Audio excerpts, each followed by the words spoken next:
Hi everyone, I'm Bex and this is Diary of a Dater. Tonight's topics we're going to be talking about breadcrumbing and ghosting, and this is something that you guys chose because it's popular and people are doing it every single day, and it's happened to me several times and I'm sure it's happened to you as well. So we'll go for ghosting first. Basically what ghosting is you are texting somebody, you're going on dates with somebody, you're meeting up with people, the same person generally, having a great time, maybe going out for meals, going to different places, messaging all the time, every opportunity you get, and then all of a sudden, nothing. That is it. Almost like somebody's died. Either you've died or they've died, and there's absolutely no contact. It's just so annoying. It's time wasting, and it hurts a little bit as well if you think, oh, I'm starting to get to know somebody, and then they just completely pie you off and ignore you. It's not great, to be honest.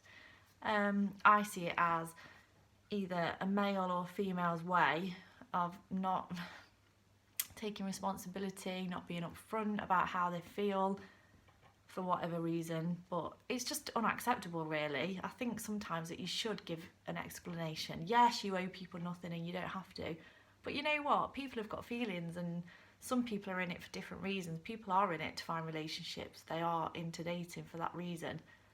I'll talk about an experience that one of my friends has had this week. He contacted me to say that, I shouldn't laugh because it's not funny, to say that he'd been dating this girl. They've been on quite a few dates. He'd paid for absolutely everything. They've been to different places. And then that was over the weekend, which was last weekend. And then on the Monday, he was messaging her, and then that was it, nothing.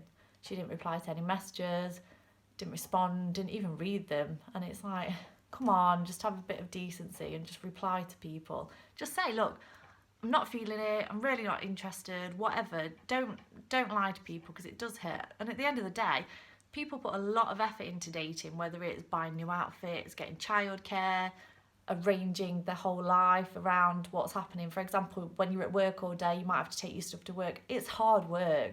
Dating is definitely hard work. And when you get ghosted time and time again, it's like, can I do this anymore? I don't know. I really don't know. But let me think. I've been ghosted. I was messaging a guy probably from December last year until April this year.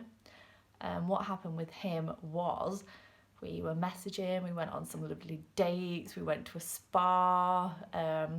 He used to pick me up on nights out with the girls in his range and then drop me home. Really, really nice, going great.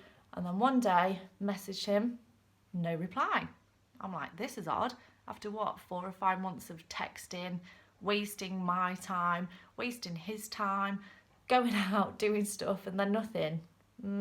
So I thought that was a little bit odd. Luckily for me, I knew his dad, and it was my birthday actually in April. Went out to a bar because there was a show on with his dad. Bit odd, I know, but still. And his dad says, oh yeah, he's back with his ex-partner. Back with his ex-partner. Right, I tried to hide this like fuming face. Oh, that's lovely. Yeah, great. I'm so pleased for him that he's back with his ex-partner. But do you know what? I always find that I'm the in-between person. So I get all these men, I say all, I've had a couple of men that have been like this. They come to you, they want you to massage their ego, make them feel better about themselves, help them with whatever issues they have, go, oh no babe, you're really good at this, you're really good at that, you can do it, you've got this, you can do it. Then when they're at that point where they can actually do it and they're confident and feel that they can do it, bye. They either go back to their ex or they go forward to somebody else, and you can sometimes be that in-between option. Don't do it, do not do it. So that was that basically. I'm sure you lot have had loads more, and I'd love to hear from you either in your comments or you can DM me on Instagram. It's Diary of a Dater, so you can go on there and send me a message. I've got a little notebook, so I'm like a piano teacher turning it over so I can remember what I'm talking about because it's really difficult. So breadcrumbing, let's go on to that. again, not great. And I sometimes think it's worse than ghosting, to be honest, because breadcrumbing is basically not what you hear about in the fairy tale where Hansel and Gretel are dropping these breadcrumbs so that somebody finds them. It's real life. This is what people are doing. They are dropping these breadcrumbs so that you find them and remember them and think, oh yeah, I remember them. Oh yeah, that's so and so. Give them a little bit of attention. So let me have a think. Yes, people keeping their options open with breadcrumbing. So they will form some kind of relationship with you either via text or meet in person, that kind of thing. And then they will ghost you. So basically they stop messaging you or meeting you. And then probably a month later, they'll like a picture on your Facebook or a picture on your Instagram. And boom, there they are back in your life. And you remember them straight away and think, oh yeah, that's so-and-so. We went there on a date, or we did this, or oh, we used to message. And all those feelings that you had at that point come rushing back again. So they're always there in the back of your mind, and they want to be there so that you're giving them attention still. And this happens so much. I mean, I've been single for 24 months, 25 months, something like that. I've not been on loads and loads of dates, but I've met people who have messaged and we've returned texts, and I've thought, oh yeah, maybe we could go on a date or do this. Then all of a sudden they stop, and then the next thing they message you on Insta and say, hey, how's you, babe? What have you been up to? No, no, don't think so.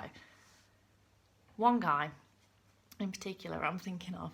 So obviously I can't name names on here because for legal reasons people can sue my ass and get me done for slander or whatever they want to call it. This particular person who is in the public eye, who I met when I went to London. Obviously all my friends are going to know who this person is. We were messaging, dating. Oh my god, it was lovely, so nice. Great dates. When I get onto the topic of amazing dates, that would be up there as one of them. And he went back to London after a date we had, messaged a little bit, then I was like, oh, we're going to see each other again. Hello, disappeared. No, I know he hadn't died, so he was still alive because he was still doing what he was doing before, and I'd seen him doing it, and yeah, he just kind of ignored me. And then a couple of months later he messaged like, hi babe, you look so good on your picture, when are you free? When am I free? I'm not free, pal. I am not free. Busy every single time. And this has gone on since 2016 when I first met him. And it'll be 2 years in November that this has gone on, for where every couple of months we'll message, and we've not met up since. So that was one of them. And then I thought, maybe it's because he is in the public eye, he's busy, and made excuses for him. Don't make excuses for people. If people want to see you, they will see you. It's simple. If people want to spend time with you, they will. They will make time, whatever. People always put these barriers in the way, like, oh, I've got kids, or oh, I've got work, I've got a really busy life. Do you know, if someone wants to see it, you will change that. You will make an effort. You will get a babysitter. You will finish work early. You'll meet after work. You'll do whatever it takes if you want to see that person. It's like with your friends. That's what I do all the time. I see them, I meet them. Yes, I'm busy. Yes, they're busy. But again, you're going to make time for them. Another example that I can think of is another guy who I met, and that was on my birthday. We dated for a while. Nothing was ever going to come of that because, again, he was in the public eye, and that was not of interest to me whatsoever, because everybody seems to know your business, and that is not what you want. And then he just disappeared as well. Just disappeared off the face of the earth. Unfortunately, I see him a lot due to what he does. So he kind of like bumped into me quite a few times, but there was no explanation of why this had happened or whatever. And every probably 4 or 5 days, he will message and he'll be like, hi, what you up to at the weekend? What you doing? I'm busy. Yeah, now I'm busy. because you can't have people doing that. It messes with your emotions, picking you up, putting you down, picking you up. I'm at a point in my life where I was married 15 years with my ex-partner. That didn't work out, and I've dated in these past 2 years, and I'm not looking for somebody to date every couple of weeks or do something with because I'm bored on a Saturday night or a Sunday night. I'm looking for somebody that I can spend time with, have fun with, do things with, explore things with, go different places with and share moments with. I'm not into all see you in about 3 weeks time. Nah, that ain't happening for me. So that is where we're at with ghosting and breadcrumbing. Let me have a look at my notes on my little piano thing. Yeah, so basically I think we've covered it. Don't ghost people, because it really does hurt and it's not nice. Just be honest. Just say, look, I'm not feeling it, or whatever you want to say, but just don't ignore them because it's awful. And don't breadcrumb people. If you're not interested, don't leave them hanging on, because no one wants to be an option. Because if you find something else and then go with them and they're on the back burner still, not good. So just don't do it. So that's me gonna wrap up on a Saturday night because I want to get my makeup off, get my hoops out and go to bed. Know what hoops mean, don't we? Yeah, they hurt your ears, to be fair. So if you like this video, subscribe to my YouTube channel, and there'll be more coming next week. I'm waiting on topics, what people want to hear about, and then I'll talk about them. I'm also having guests, which are going to be my friends. There's going to be male and female that want to share their opinions on things. And give me a follow on Instagram. It's Diary of a Dater. Anything you put on there, I will respond to as soon as possible. I'd love you to DM me with questions, either write in the comments here and I'll reply, or DM me on Insta and be perfect. And remember, don't be anybody's breadcrumb or anybody's ghost, because the only ghost we want to talk about is James St. Patrick. See you later, guys.